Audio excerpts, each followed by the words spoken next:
பகல்காம் தாக்குதலில் மூளையாக செயல்பட்ட பாகிஸ்தான் கமாண்டோ கடந்த 72 மணி நேரத்தில் 250 அதிகாரிகள் உட்பட 1450 பாகிஸ்தான் வீரர்கள் ராஜினாமா செய்துள்ளதாக தகவல் வெளியாகியுள்ளது. அதனை பற்றி இந்த வீடியோ தொகுப்பில் விரிவாக பார்க்கலாம்.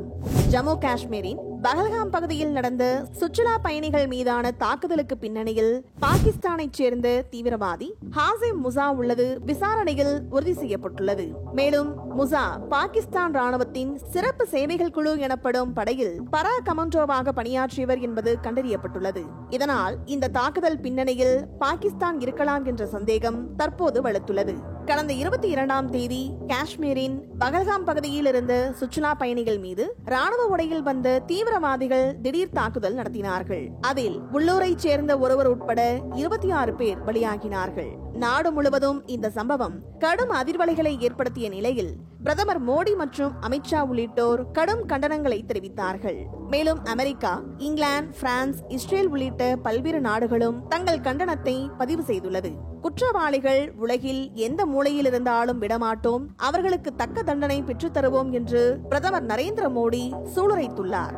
இது ஒருபுறம் இருக்க, இந்த தாக்குதல் காரணமாக பாகிஸ்தான் மற்றும் இந்தியா இடையே போர் மூளும் அபாயம் ஏற்பட்டுள்ளது.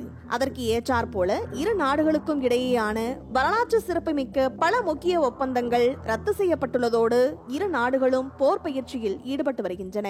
இந்திய விமானப்படை, கடற்படை, தரைப்படை என முப்படைகளும் தயார் நிலையில் இருப்பதால் எப்போது வேண்டுமானாலும் பாகிஸ்தான் மீது இந்தியா தாக்குதல் நடத்தலாம் என்று கூறப்படுகிறது. மேலும் இந்த தாக்குதலில் ஈடுபட்ட தீவிரவாதிகள் பாகிஸ்தானில் ஆயுத பயிற்சி பெற்றதாக கூறப்படும் நிலையில் திடீர் திருப்பமாக இந்த தாக்குதலுக்கு பின்னணியில் பாகிஸ்தானைச் சேர்ந்த தீவிரவாதி ஹாசிம் முசா உள்ளது விசாரணையில் உறுதிப்படுத்தப்பட்டுள்ளது.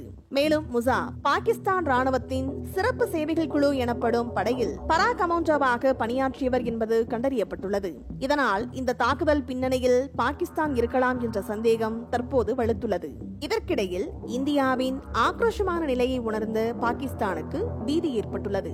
இதனால் ஏப்ரல் 30 வரை இஸ்லாமாபாத் மற்றும் லாகூருக்கு இடையிலான வான்வெளியை அதிகாரிகள் மூட வேண்டிய கட்டாயம் ஏற்பட்டது.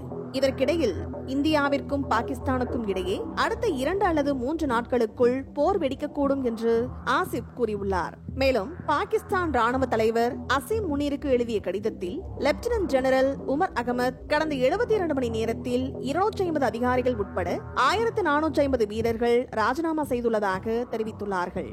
பகல்காம் தாக்குதலுக்கு பிறகு சுமார் 5000 துருப்புகள் மற்றும் அதிகாரிகள் பாகிஸ்தான் ராணுவத்திலிருந்து விலகியுள்ளார்கள் என்று கூறியுள்ளார்கள். மேலும் சிந்து நதி நீர் நிறுத்தம், அட்டாரி வாகா எல்லை மூடல் உட்பட பல்வேறு நடவடிக்கைகளை இந்தியா எடுத்துள்ளது.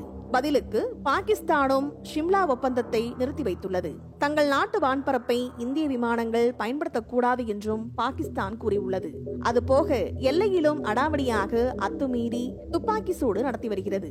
மேலும் பாகிஸ்தானின் இந்த துப்பாக்கி சூடு நடவடிக்கைக்கு இந்தியாவும் தக்க பதிலடியை கொடுத்து வருகிறது. சிந்து நதிநீர் ஒப்பந்தத்தை நிறுத்தினால் பாகிஸ்தானில் பெரும் பஞ்சம் ஏற்படும் அபாயம் என்று கதரும் பாகிஸ்தானிய அதிகாரிகள் இந்தியாவின் இந்த எதிர்பாராத அடியை கண்டு மிரண்டு போயுள்ளார்கள். இதற்கிடையே பாகிஸ்தான் ஆக்கிரமிப்பு காஷ்மீரில் ஓடும் ஜீலம் நதியில் திடீரென தண்ணீர் மட்டம் அதிகரித்துள்ளது. இதனால் கரையோரம் வசித்த மக்கள் பாதுகாப்பான இடத்திற்கு தப்பி ஓடியுள்ளார்கள். பல ஆயிரக்கணக்கான மக்கள் பாதுகாப்பான பகுதிக்கு சென்ற நிலையில் அவர்களின் உடைமைகள் ஆற்றில் அடித்து செல்லப்பட்டதாக பாகிஸ்தான் ஊடகங்கள் கூறுகின்றன. இந்த தாக்குதல் சம்பவத்தில் தங்களுக்கு தொடர்பில்லை என்று பாகிஸ்தான் கூறினாலும் தற்போது அந்நாட்டின் முன்னாள் ராணுவ வீரர் ஒருவர் இந்த தாக்குதலில் முக்கிய பங்காற்றியுள்ளார் என்பது விசாரணையில் தெரியவந்துள்ளது. இதற்கு முன்பு பாகிஸ்தானின் மறுப்பை ஏற்க மறுத்த இந்தியா இந்தோஸ் நீர் ஒப்பந்தம் ரத்து உள்ளிட்ட பாகிஸ்தானுக்கு எதிரான பல்வேறு நடவடிக்கைகளை எடுத்துள்ளது குறிப்பிடத்தக்கது. இந்நிலையில் பாகிஸ்தான் மற்றும் இந்தியா இடையே எப்போது வேண்டுமானாலும் போர் மூளும் சூழல் ஏற்பட்டுள்ளது. இந்த வீடியோ உங்களுக்கு பிடித்திருந்தால் லைக் மற்றும் ஷேர் செய்யுங்கள். மேலும் இது போன்ற சுவாரஸ்யமான வீடியோக்களுக்கு எங்கள் சேனலை சப்ஸ்கிரைப் செய்யுங்கள். நன்றி.